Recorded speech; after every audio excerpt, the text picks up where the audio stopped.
Hello, Facebook ads people. I'm Konstantinos, and this is the Facebook ads breaking news podcast. Hello, guys. Another podcast today with me, your best friend, Facebook ads expert Konstantinos, and today it's the podcast number 30. I'm very happy for that. I was consistent for 30 consistent weeks. I think we didn't have a break, maybe a small one, but still, it's 30 podcasts. It's of 1 hour actually. Today, I would like to answer some of your questions again because they tend to pile up from time to time, and we're going to do this again and again when they pile up. And before we do that, let's discuss a little bit about this week or the previous week. In general, the first days of June were not the best ones. I have some accounts which are very strong and they're doing pretty well, to be honest with you, but I can see the struggle on smaller accounts. The only thing that you need to keep from this is that most of the times when things are not going well, and for me that I have the luxury of watching several accounts and knowing that it's not going well for several accounts, going there, closing the ads, starting new ads and all over again, and then eventually it's going to work because it's working for everyone, and then you think that it worked because you changed this or that. It is not like this. The game is rigged, and even if you do changes here and there all the time, it's going to work when it's going to work eventually for everyone. This applies to the case that all of us, we have bad results, and eventually all the bad advertisers that they spend a lot of money, they just stop spending and we have better results. As we discussed, Facebook is like a market. When a lot of people come to advertise, we have worse results, and then when they leave, we have better results because we have less people advertising, pushing the cost of advertisement and CPMs and everything. But in my opinion, the other thing which is important and we need to keep from this is that even if you change this or this or this or this, eventually it's going to work when it's going to work for everyone. You're not going to influence so much results, and by that I understand. I also do it. You cannot just stay there and watch it. You have to try things, but you need to also know at the end of the day that it's going to work when it's going to work for everyone. That's what I wanted to say. I know it doesn't sound super professional to say that, just leave it and stuff, but that's the truth, and this is what I'm seeing all of these years by these bursts of bad results that we have from time to time. You can tweak a little bit the budget to spend a little bit less and stuff, but closing all of your ads, starting them all over again and again and again and again, eventually it's going to work when it's going to work for everyone. This is what I'm trying to say. Anyway, whoever is having a lot of experience is going to understand. Before we go to your questions, I have only one topic that I want to cover.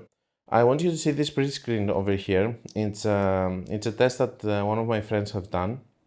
And you can see over here that we are having CPMs and then CTR. And the test that it was conducted here is to prove that the CPM is highly dependent to the CTR. The more CTR you have, which means that you have a better creative and better click and whatever, not click, better engagement and stuff, people are clicking more. CTR is the percentage of people that they are clicking your ad. So over here we're having 1.23 on the first one, the CPM is on 30. 6.28 CPM, we have 7%, 11% CTR, 4.82. I want to clarify that this is an engagement campaign. Of course, it's not a campaign which is a conversion campaign. And I have seen it also after this, and I started also observing the CPM comparing to the CTR into my conversion campaigns, and I can tell you that these two things, they go together.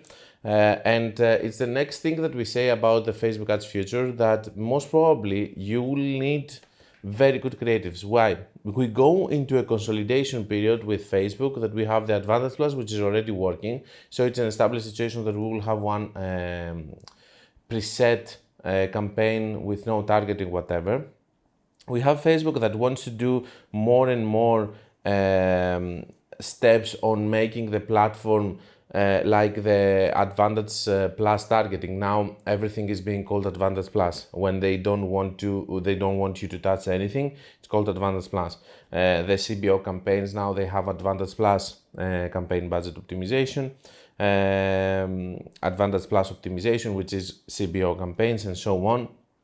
The problem here is that Facebook wants to have preset settings because they always wanted to have a very simple platform that everybody would be able to use without being super complex or whatever, so that everybody can go and spend from $5 to $1,000 per day just for their businesses. This is why they had the boost button in the past and so on.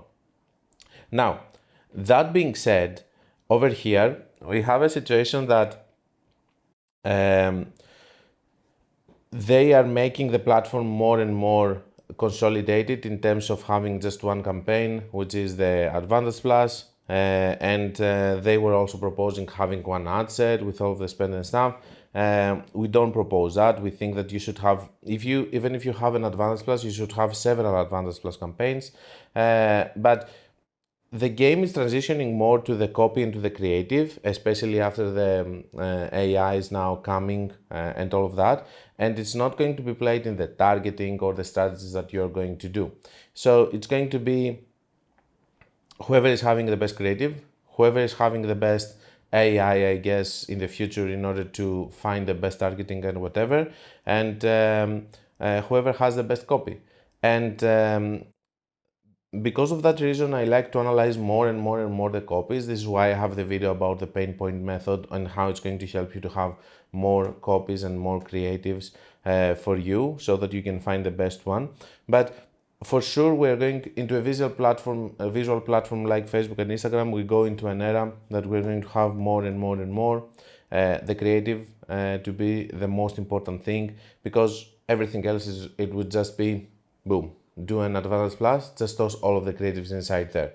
Do something else, just toss the creatives there. So it's not going to be so much strategy, but it's going to be more about content creation. And start monitoring your CTR into your conversion ads or engagement ads or whatever, and start seeing which creatives are working better there, because these are the ones that are going to get you better CPMs, which means you're going to have better better cost per purchase and so on eventually. Now, there is also another case that it might say that, okay, I'm getting, for example, X amount of sales, and now my cost per click is becoming more expensive and my CPM is becoming more expensive, because it tries to find super relative people to the ones that I want to target, and they are going to convert. The CTR though is going to stay high. Okay, that's the difference over here, because we have videos in this channel that we explain that the CPM may rise by time, but you should see the ROAS.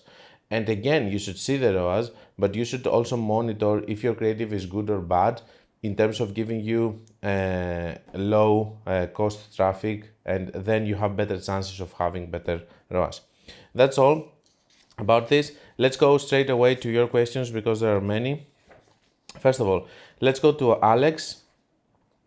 Hi, is it a good idea to create a new ad account pixel page after having an ad account with over 25k euro spent in less than 3 months, but the sales are minus 50% on the May compared with April and March? I have made an introduction 5 seconds ago, and I'm saying that when something is not working, you see, this is what I'm trying to prevent. Now Alex thinks that something is wrong with the account, something is wrong with the pixel because the results are not good. And then the paranoia comes and you think that you did something wrong. The pixel is wrong, the pixel got confused, the ad account this, the ad account that, maybe my page score, whatever. Then you start thinking of things.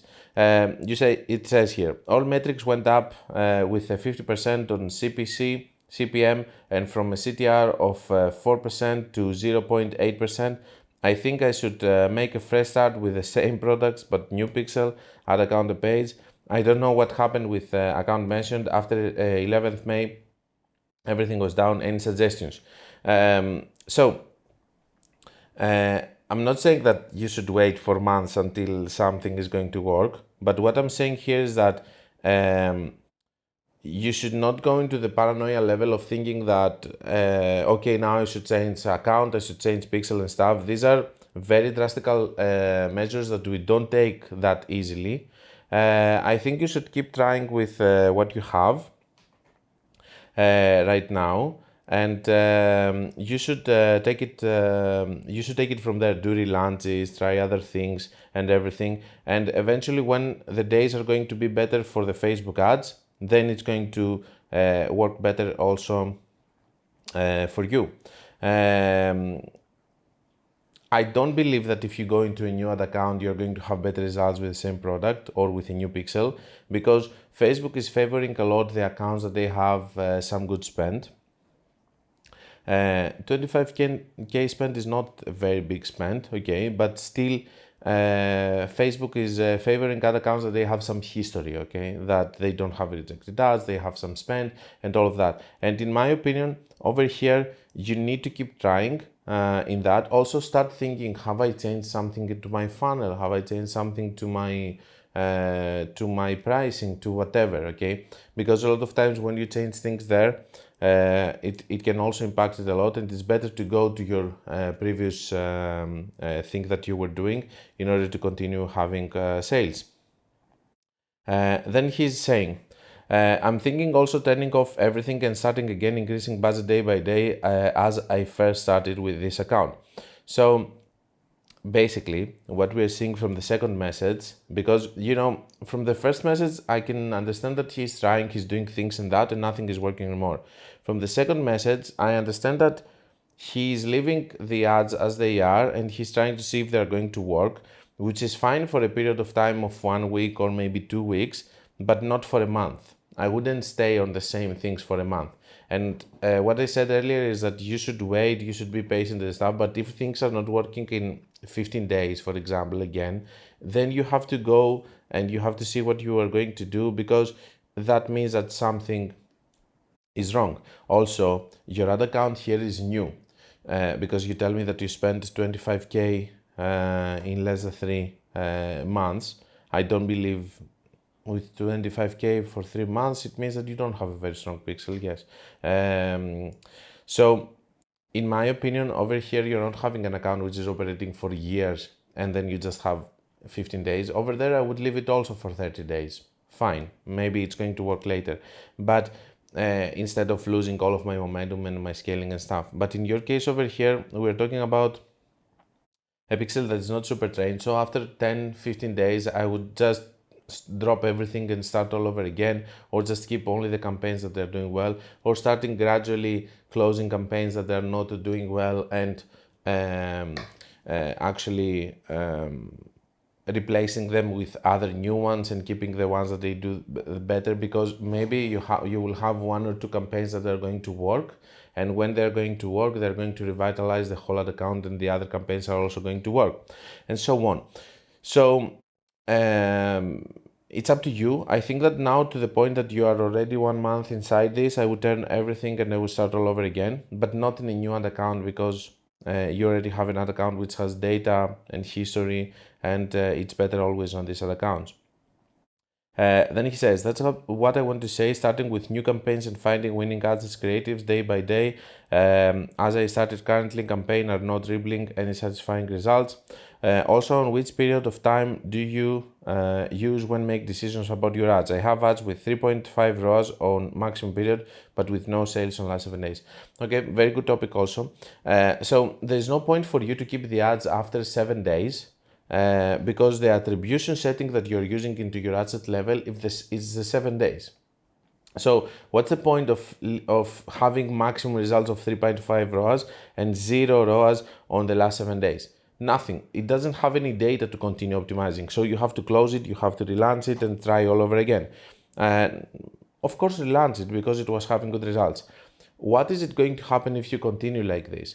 If you're having in the maximum period 3.5 ROAS, that means that by the time this ROAS number is going to decrease because you're not going to have results. And eventually what you're doing is that you're now consuming and you are destroying your profits from your previous efforts. So you have to be very strict on the 7 days rule and never go past that. 7 days, it's very important. You keep it, you watch the data. If it's 7 days, it's not profitable or close to be profitable, if you want to give it some flexibility, you will have to close it, or you will have to optimize it by closing one ad set and lowering the budget or stuff like that. There's no point for you keeping it if on the 7 days period it's not profitable, because it's just going to continue killing all of your profits. It's better to relaunch it, in my opinion, because if something has worked and produced for a long period 3.5 rows, you should not just abandon it like this. Just relaunch it the next day at 6 a.m. and start all over again. Then we go to Paulius. He still hasn't subscribed. Okay. Hi Konstantinos. So I've come up with some new creatives and relaunched my ads, and this phenomenon is happening probably for a 10th time already. Super profitable for the first 3 days, and the results drop on the day 4 to 7. How can I finally pass this stage?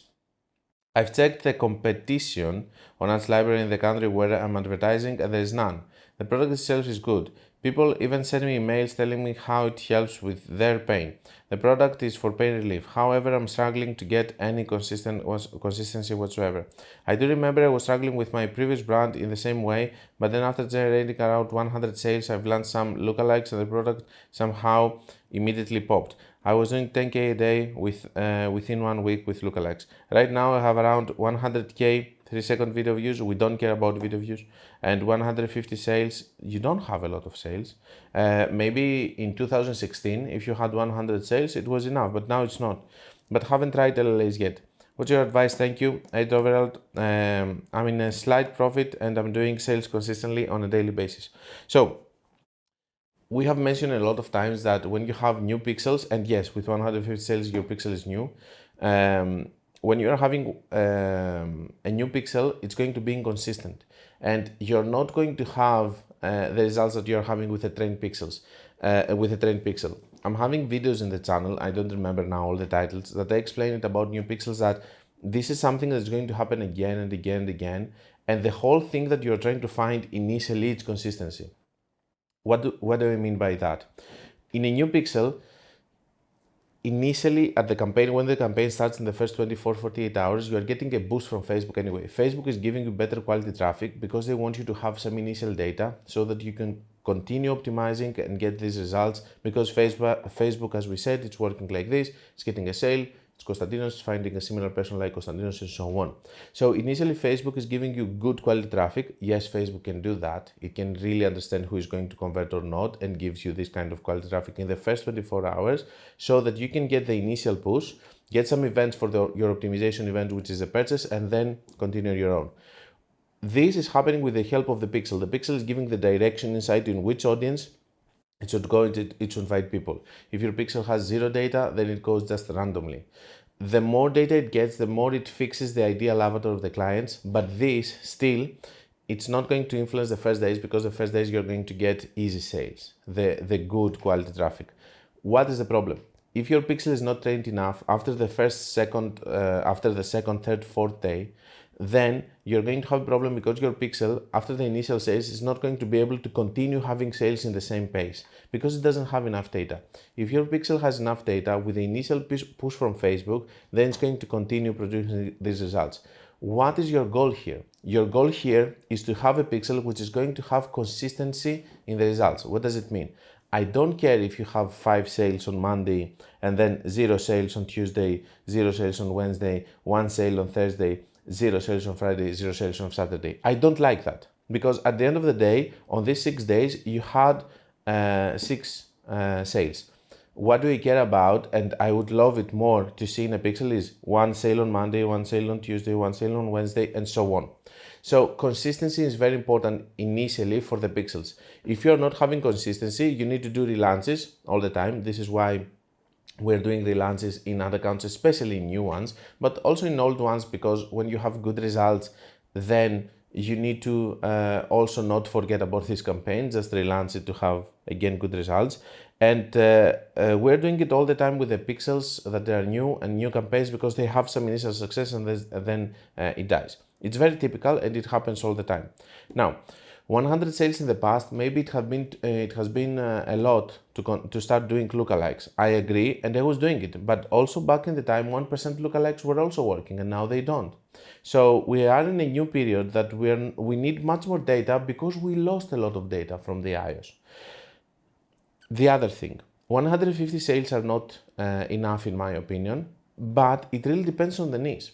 If the pain relief niche that you're targeting, it's a smaller niche, like for example, people who love kangaroos, okay? It's completely different from having people that they love horses, which I know that it's a huge niche, okay? So the more broad the niche is, the more events you need in order for your pixel to be trained. The travel niche cannot be considered that it needs the same data with a niche about Mont Blanc pens, which is much more less people and not a lot comparing to that. Okay, so all of that, it's really, it's really important to understand that it's not only about 100 sales to every pixel, but it's also dependent to the niche that you are working on. So think of what kind of niche you had before. Last thing, over here, except from the consistency that you need to have, you need from time to time to try to test lookalikes and then try to go to broad. The ultimate goal of each account is to go eventually to the broad targeting so that you can start scaling. But you should try from time to time lookalikes and stuff. And of course, with 150 sales, in my opinion, I would have already tried to do it. Have I tried it in other accounts? Yes, I have a case study recently. I believe that I have tried lookalikes in an acne niche product, and with I believe more than 300 sales, it's still not there. It's not working, the lookalike. So I will have to keep getting data, but at least I have one campaign which is consistent. And in my opinion, consistency comes first, profitability comes second. Because maybe you're going to be consistent with the results that you're having, and you're having a sale, so you have a proof of concept and you know that your product is selling. But if your numbers are not there in order for you to be profitable, it means that maybe you need to start working on the numbers.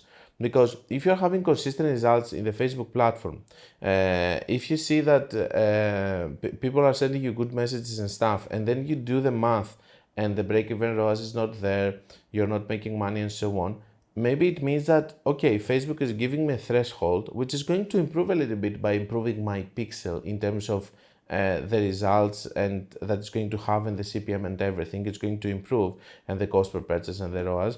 But how much? Am I, for example, one ROAS away from being profitable?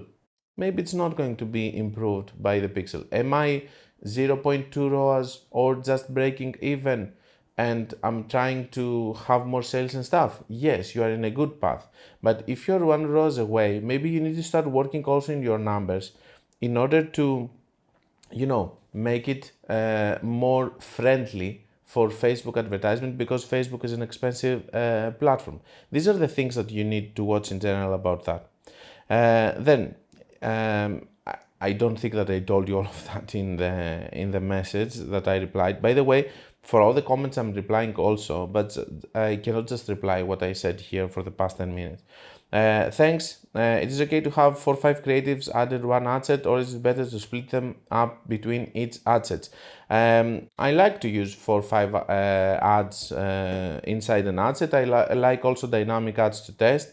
I wouldn't split them. I think that 4 or 5 ads are enough. For Advantage Plus, you can use as many as you want, as long as you have the budgets and you know how to optimize, like our videos. Then next question, when is it time to create a lookalike after creating a custom audience? Some of them show populating status even after a week. I just do it immediately. It doesn't matter. I can tell you that it doesn't matter if it shows populating and stuff. You should not wait for it to populate. He's referring to the fact that when you're doing a custom audience, in the audience section, it says populating, and he thinks that he should wait. I don't wait, I just do the lookalike immediately, and it's working flawlessly. I had 0 issues with that. If it's not going to work, it's not going to work because of that reason. Anyway, next one. You've also mentioned to not combine image and video ads. Did you mean under one ad set or in dynamic creative? As I have now 3 videos, 1 image and 1 carousel, not in dynamic creative. Yes, I have mentioned that, and there's very good reasoning about it. I'm saying that you should not do it, not even in the same ad set, not even in dynamic. You should never do it. You should just separate them. Why? What did we say earlier? That the first day Facebook is giving you the best quality traffic. Why? So that you can get one event, which is conversion event that you have purchased in that case, so that you can continue populating results and it's going to optimize. How Facebook is trying to get the initial sale before the purchase event, because after the purchase event, it says, okay, I had a purchase event to Konstantinos, I will drive similar people to them. It's doing it with engagement. Initially, it goes to the, and this is why we mentioned that you should always check your engagement with the ad sets, and you should see if you have good engagement or bad engagement, because if you have bad engagement, you're going to continue having people with bad engagement inside your ad. Because initially it's watching engagement. It says, okay, people are engaging with this. I'm going to find similar people that they would like to engage with this ad. And then after engagement, then it has some sales. Of course, it's giving you good quality traffic and all the things that we said earlier in order to convert. But it starts with engagement. It doesn't start with anything else. So whatever is getting the engagement, it's getting most of the spend in order to convert, so that the process of optimization with the conversion event can start. That means that if you're using a video and an image, the image has less possibilities of becoming a winning ad. Why? Because in the scroll down section on your feed, as you scroll down, videos autoplay most of the time. 3 seconds of autoplay, they are considered engagement. So when you're doing that, you can, the image cannot compete against that, because all the images are going to get most engagement, so the biggest spend. So I'd like to separate them so that images can work with images, because engagement over there is going to be a click, a like, a comment, a share, clicking on the image to watch it better or whatever. But in the video, even people that are not even going to engage with it, they engage with their 3 seconds of autoplay. That's the reason that I don't like to do it. Next question. Hi, Master. I'm not a master. Quick question. Conversion rate is computed by purchases divided by click, but purchases mean one user purchase, then is mean one purchase, or if that user bought 3 products, that means the purchase will be 3. I don't understand that.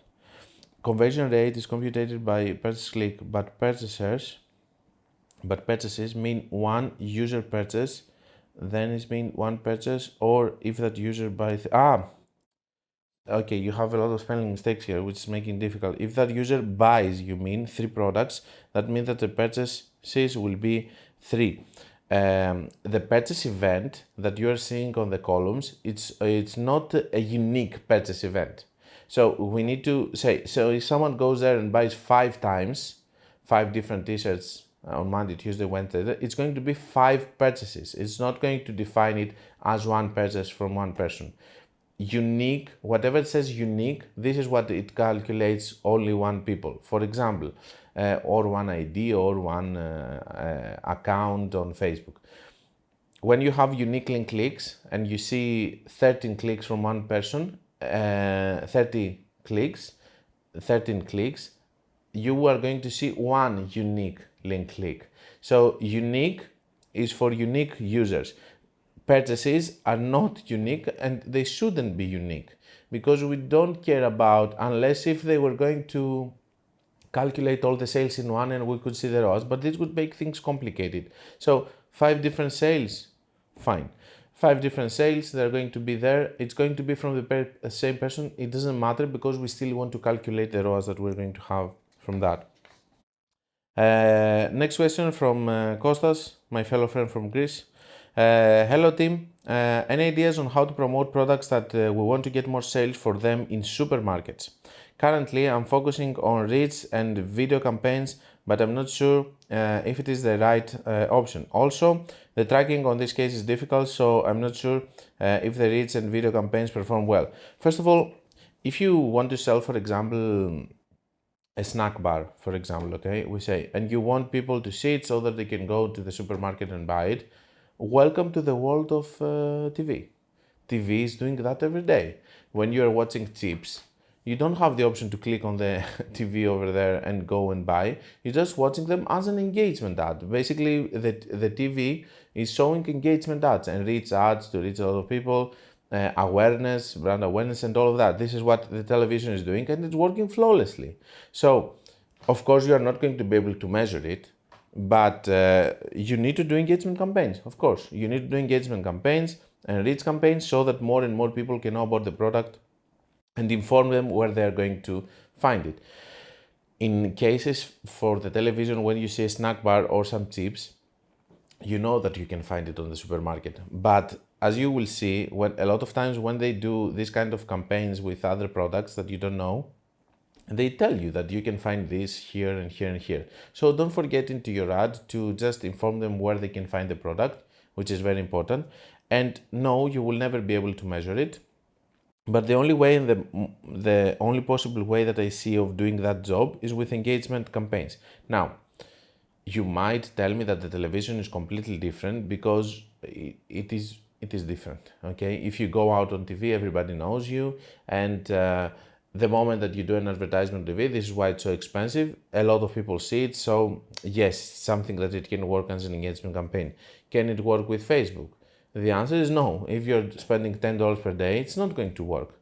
But if you spend some serious budget on that, especially in Greece, that you are, Kostas, and you're going to do it in Greece in a way that a lot of people are going to see it, then yes, you can go viral with a product by just spending a significant amount of money. But whoever is thinking that they are going to spend $10 in an awareness campaign on Facebook and they are going to be masses going to the supermarket buying the product, I don't think that this is going to happen. Maybe it's going to happen, but the people that they are going to buy, it's going to happen, I mean that they're going to buy, but the people that they're going to buy, they're not going to be considered any crazy amount so that the customer can be happy. Anyway, I think that it can work with engagement and stuff, but you need a very serious budget if you want to put, this trend to it. Next question. Hello, Konstantinos. I've decided to test some more countries.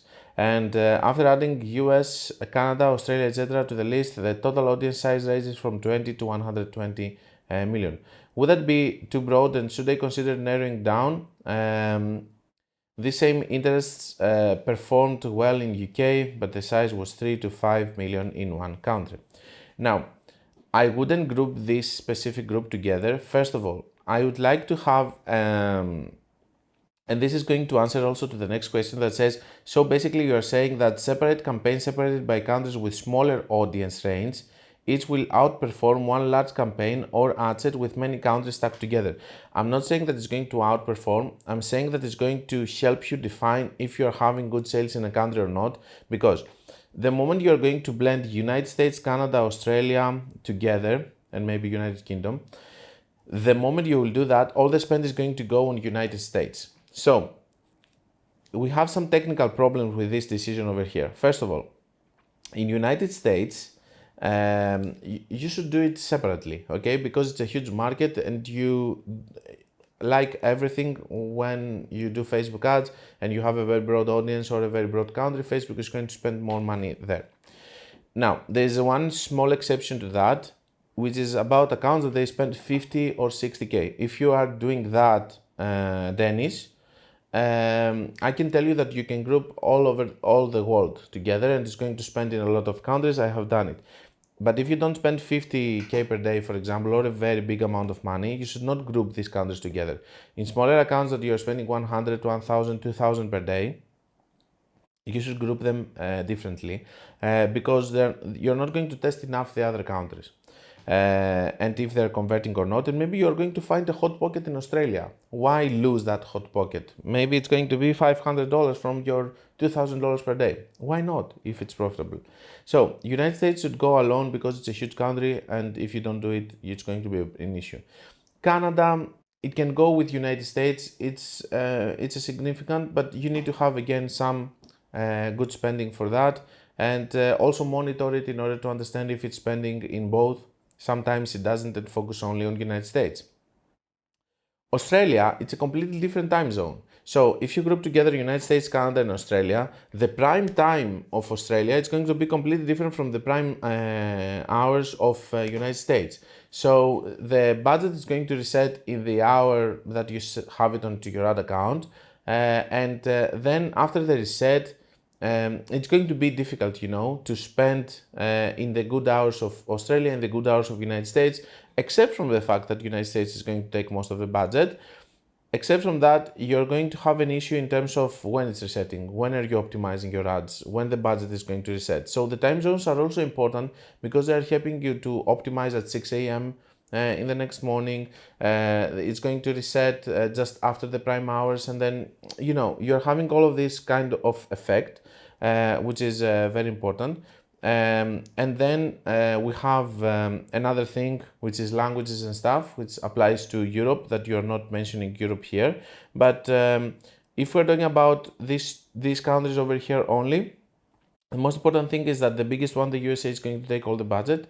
And then the time zones that we have, which are going to be, which means that we need to do completely different optimization on different hours for these countries in order to work properly.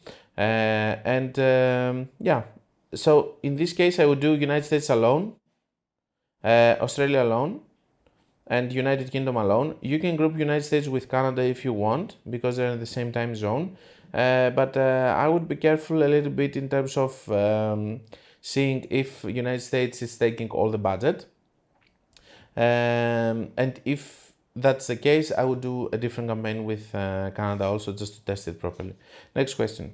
Hey Konstantinos, great content, thank you. I'm bringing it for 2 days. The people that they actually see my channel, and then they start consuming videos, and I'm really happy for that, because it means that you didn't just like one video, you just want to learn more.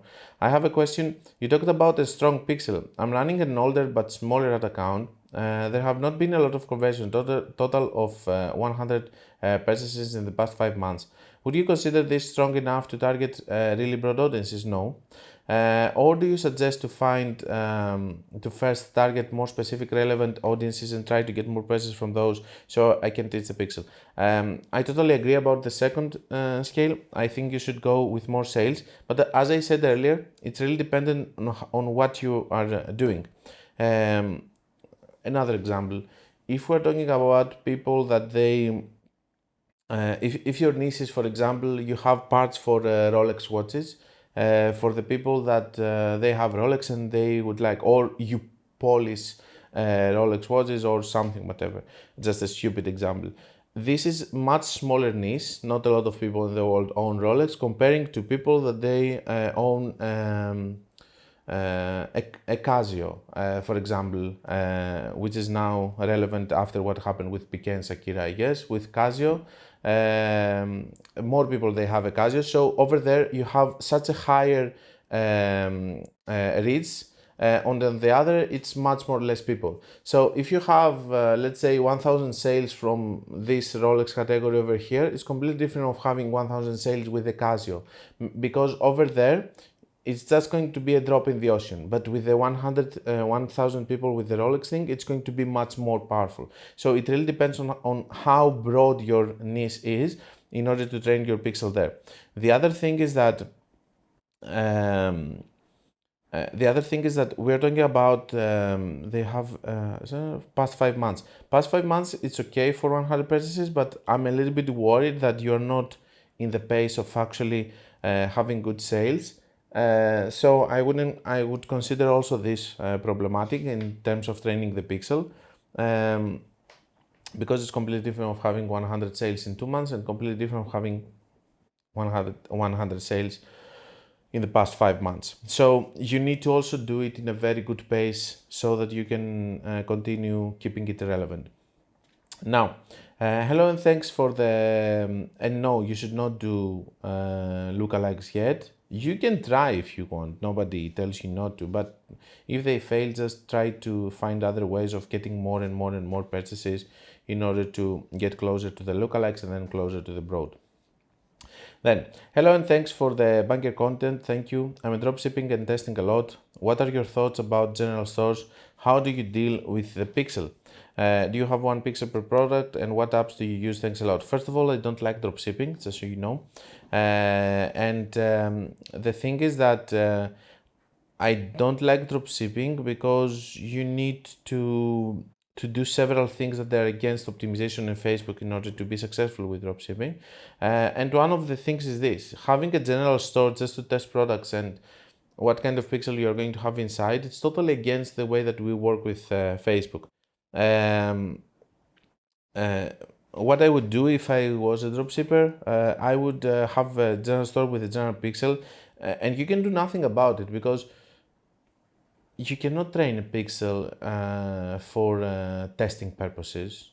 It would be impossible, and it would need a crazy amount of money in order to do it.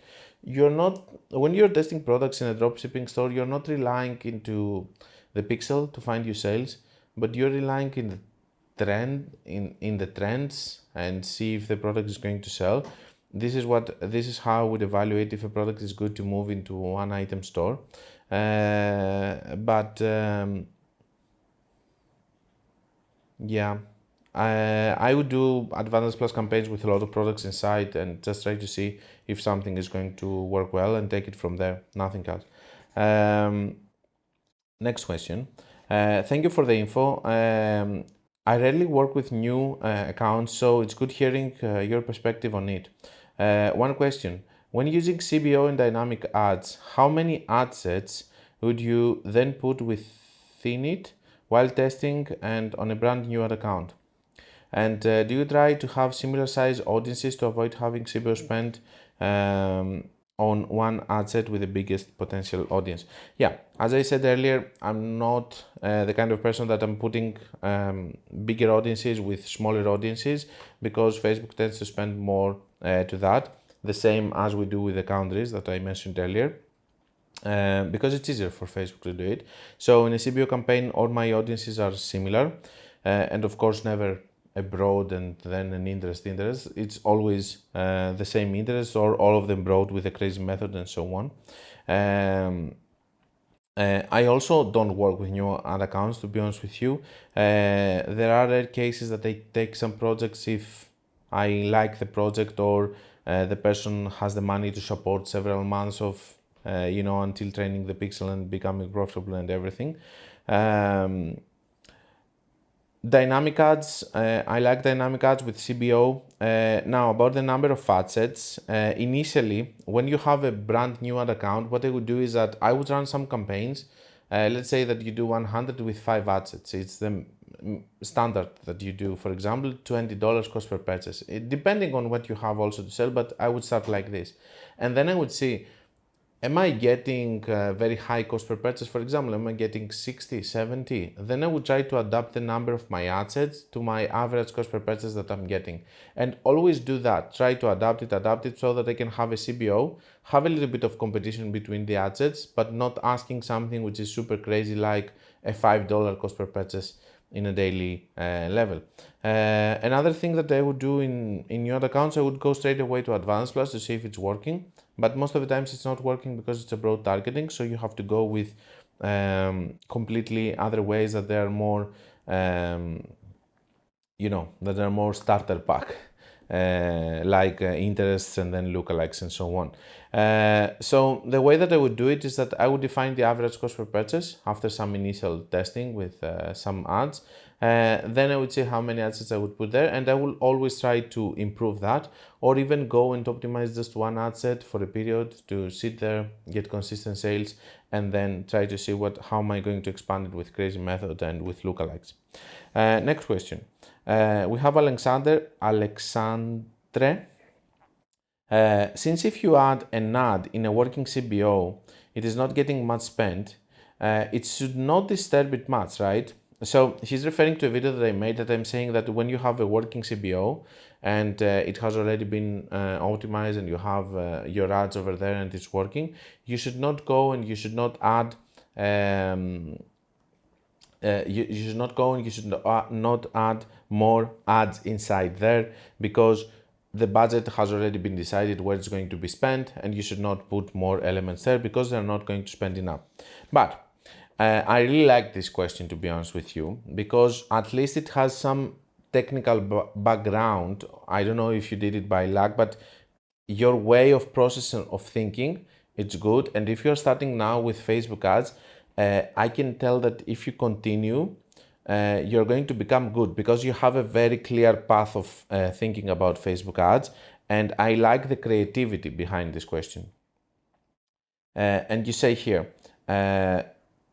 if we add it and then it's not going to spend a lot of money, then it says that it should not disturb it, right? And what if after a while, since it is not getting much spent from the day one, it starts to get conversions at much lower CPA? Wouldn't it greatly benefit the CBO at the cost of a smaller disservice at the start? So he's saying, let's analyze first this. So he's saying that you are going and you're putting an ad set. If it's not going to spend a lot of money, why do you care about that? Because if it's going to get a purchase, you're going to have a good ROAS because it's not going to spend a lot of money. Now, my answer to this is this. In a campaign, the ROAS is not being dictated by the one ad set which is going to spend $5. It's being dictated by the leader ad set which is going to spend $100. And then when you see the ROAS that this ad set has, is it going to help to have one ad set with one sale or two sales with a very high ROAS? Yes, but not in the long term. It's not going to give you the volume that you want because the ROAS is also being dictated by the volume, not just by one random sale. So, okay, maybe it's going to get one sale. Fine. If it's going to get one sale, it's going to give you some better ROAS, 0.1. So what? The ROAS that you want, and if you're going to pass the break-even ROAS, is going to be dictated by your leading ad. So this is number one. Number two, it's not going to be tested properly. Okay, if you put it in a new campaign and it's going to start spending over there, then that means that over there it's going to actually compete with other ads, and if it's the best one, it's going to work. Over here, it doesn't have a chance of becoming the best ad.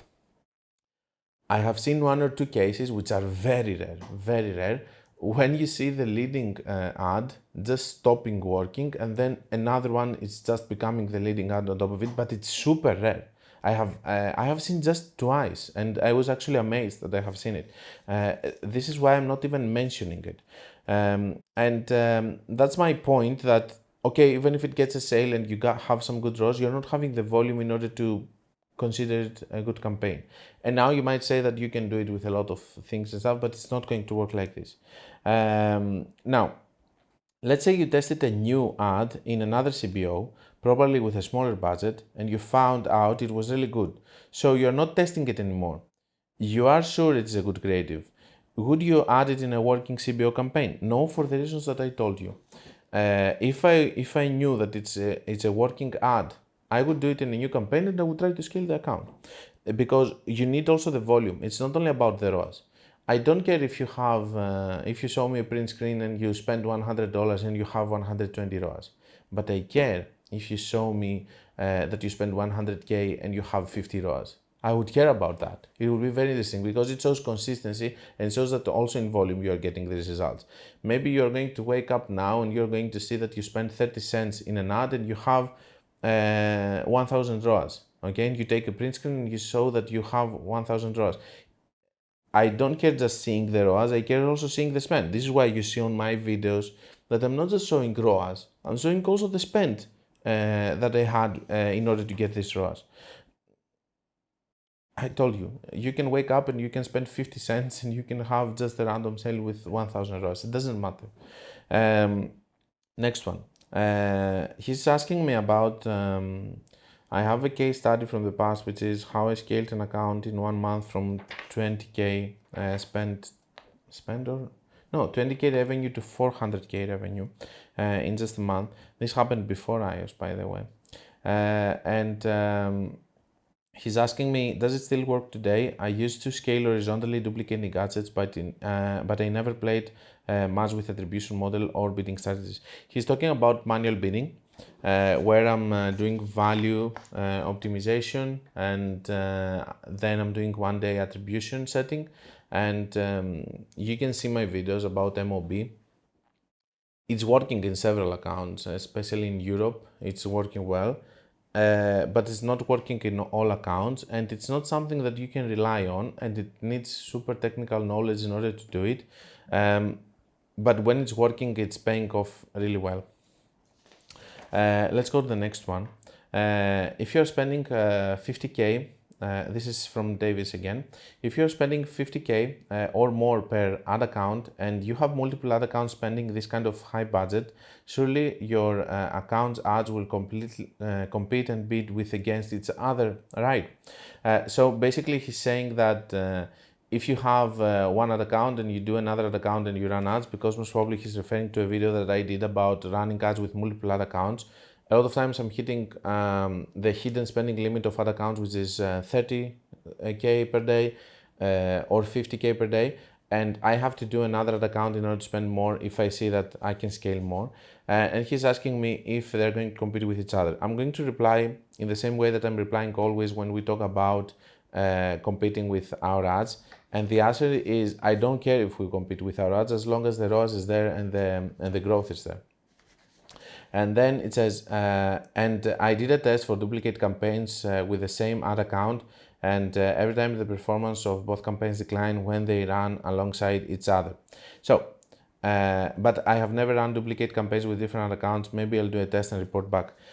First of all, you don't know if the results decline because you run two campaigns, because you're targeting millions of people, and if you're spending $1,000 per day, I can tell you that this is nothing. Okay. The reason that I don't care about competition with my own ads is because I have seen what is happening in the high spends.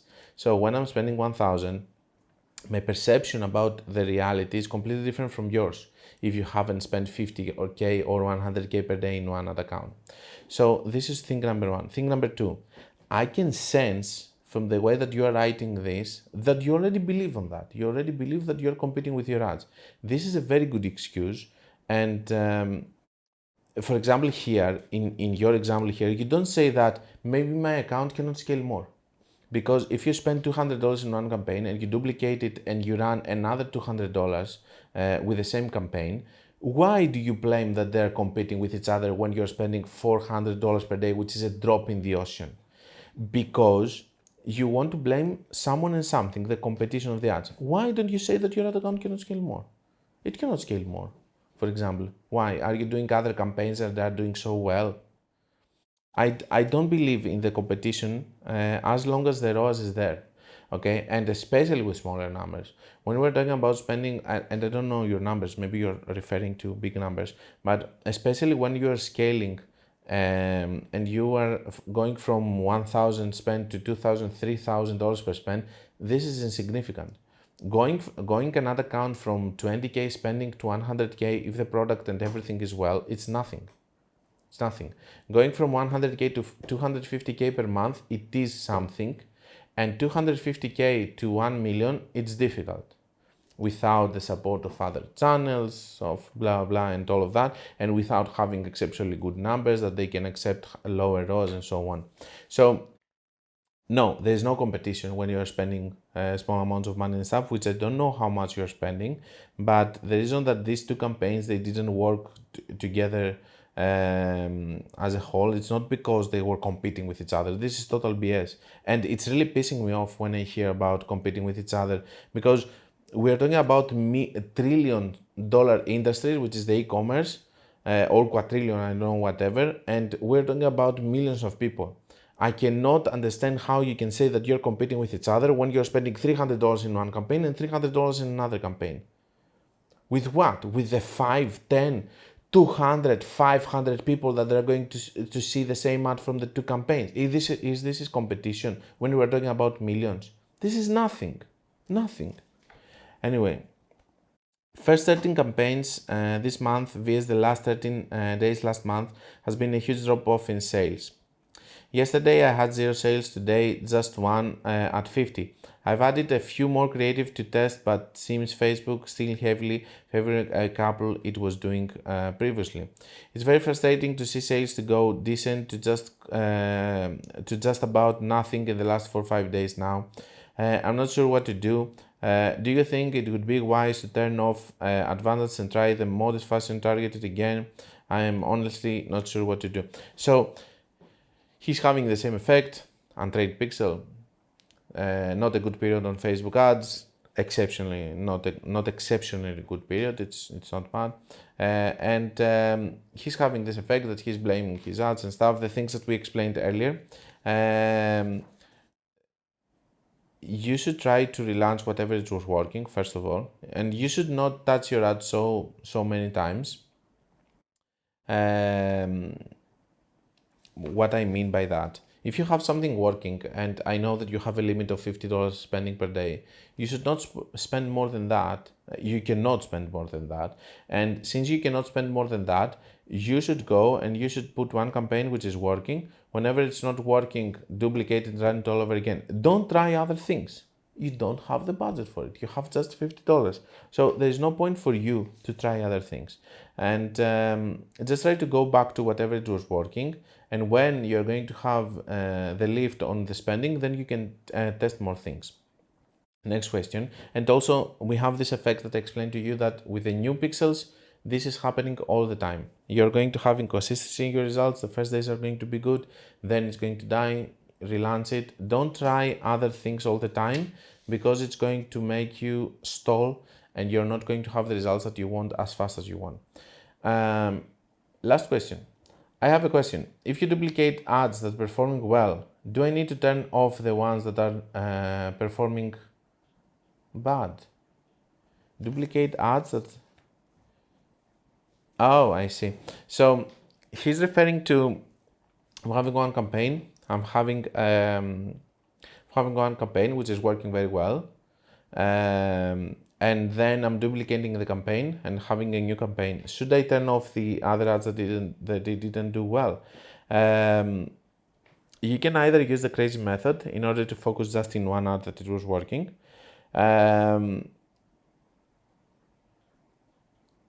I would try to optimize all over again with all of the elements inside, unless if you have seen that there is one ad that is consistently taking all the budget without sales and stuff, I would remove this from the equation. But I would try to go with a campaign which would have all the elements like the other one that I have optimized in that case, unless if you want to use the crazy method and just focus in one ad that you have seen that it's working.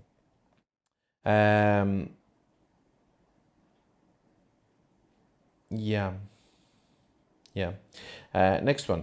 Next one is Freelancer Diaries. That's all your questions. I hope they answered everything. And if you have more, don't be afraid of sending them over here. We're going to analyze them in the next podcasts. The goal for this job is to get the brand its first 100 sales. Perfect. The objective is to drive at least 5,000 visitors of high quality, ready to buy customer traffic at a minimum conversion rate of 2%. The average order value is AOV goal is 100 per customer. You see that he's not analyzing this in a way of that this is something that I need to achieve inside my funnel.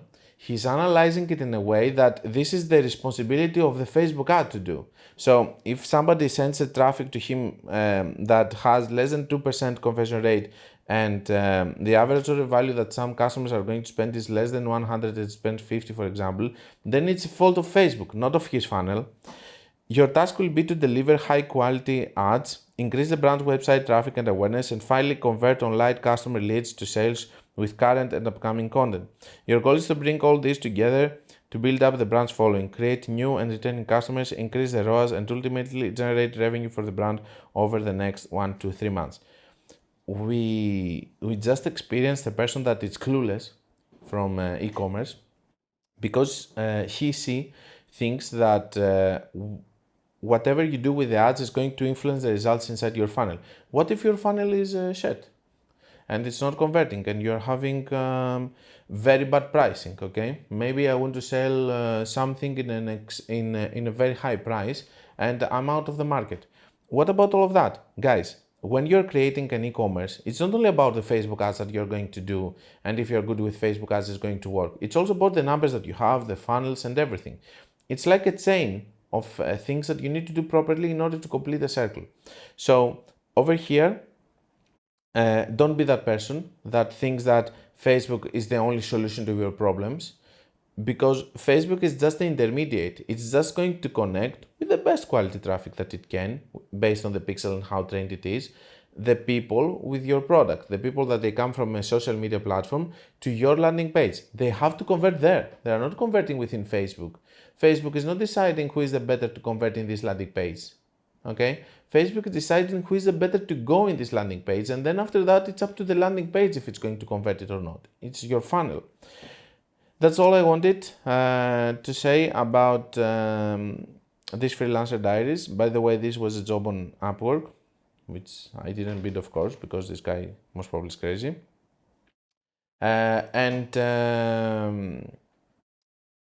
That's all I had for you. I hope you like the podcast.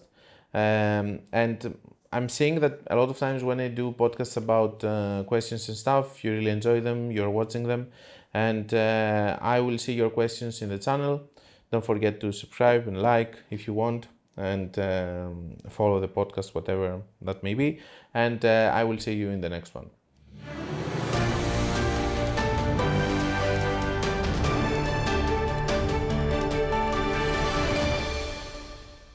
This was the Facebook Ads Breaking News Podcast. Like it or not, it is what it is.